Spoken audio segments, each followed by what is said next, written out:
Have you ever been in a situation where you had to make an important decision without knowing what the outcome will be? Do you go for it or do you just stay put?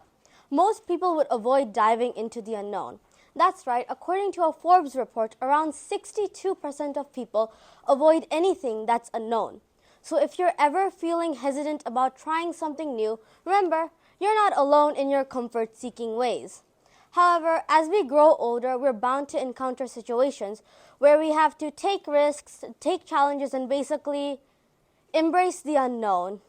Well, you might be thinking, ugh, what's the point of this? Why bother? Well, that's true. We don't know what the future holds and all its uphill battles.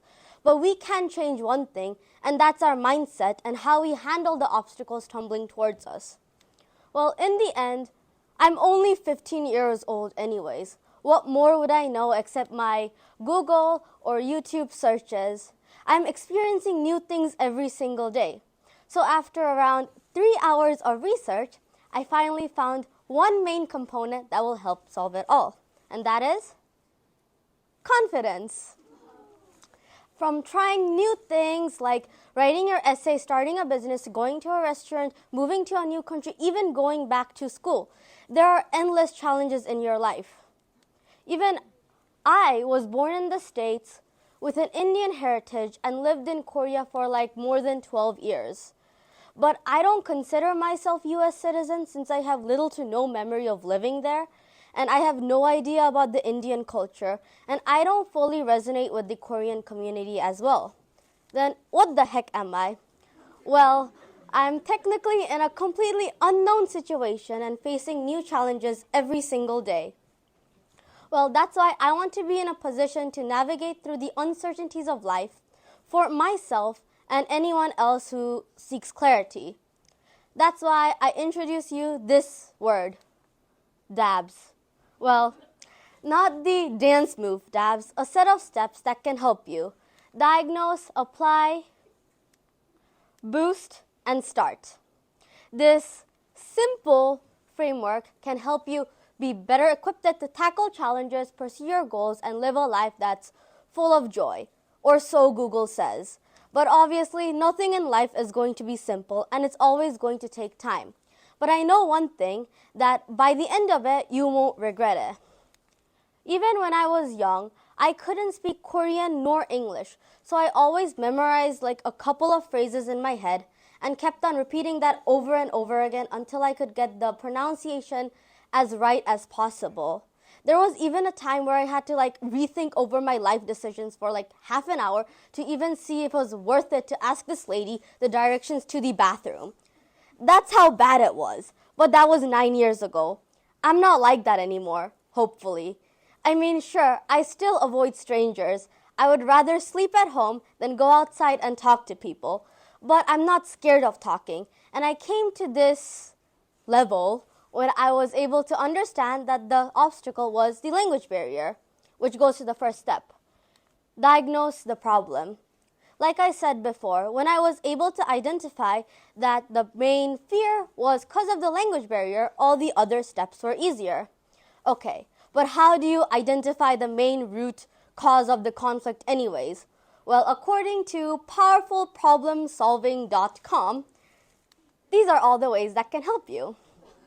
I'm very helpful, right? Okay, so let's break this down. Instead of saying, screw it, I'm never ever going to do that ever again, and throwing everything away, think about your emotions and the actions of those around you. Is it because of peer pressure? Or are you overwhelmed with stress? Or maybe it's fear? Or are you just basically lazy? Either way, there's always something that's stopping you from taking the next step. Once you've done that, it's time to move on to step 2. Apply a solution. Okay, so according to a therapist, it's about successfully navigating through the unknown, visualizing how it feels to overcome your fears, accomplish your goals, and take action, and blah, blah, blah. Okay, and according to Google, it's basically fake it till you make it.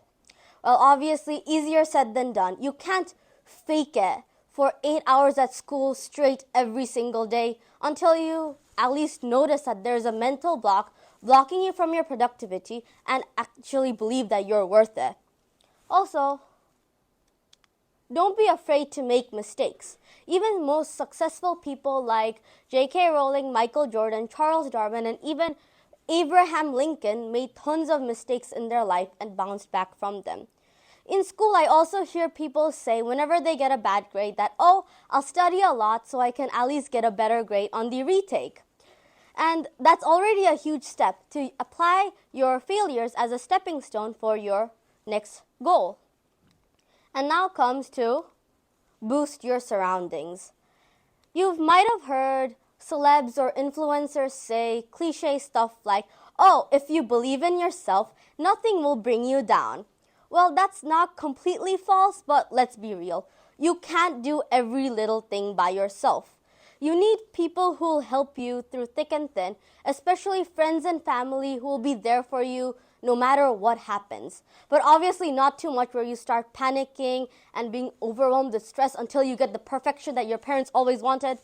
I mean, we're mostly Asians here, right? So we at least know the Asian grading system.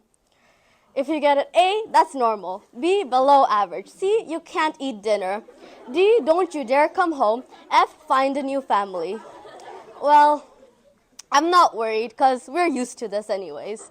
Well, in the end, we're all social creatures and we need to choose people who will boost our surroundings and our spirits up. And now comes to the most crucial and important step. Start. It's exactly how it sounds. Just do it. I mean, we've all procrastinated at least once in our lives. It all starts with, oh, I'll do it tomorrow. And then tomorrow comes and you're like, I still have time. Let's do it next week. And that next week becomes a month, then 2, then 3. And the next thing you know, you wake up and it's already 2 years and you did nothing. So, just take an advice and just start. It might seem daunting at first, but once you take that first step, all the puzzle pieces will start falling right into place. According to a really famous Chinese philosopher, the journey of 1,000 miles begins with one single step. And who knows what we are able to achieve when we venture into the unknown. Thank you.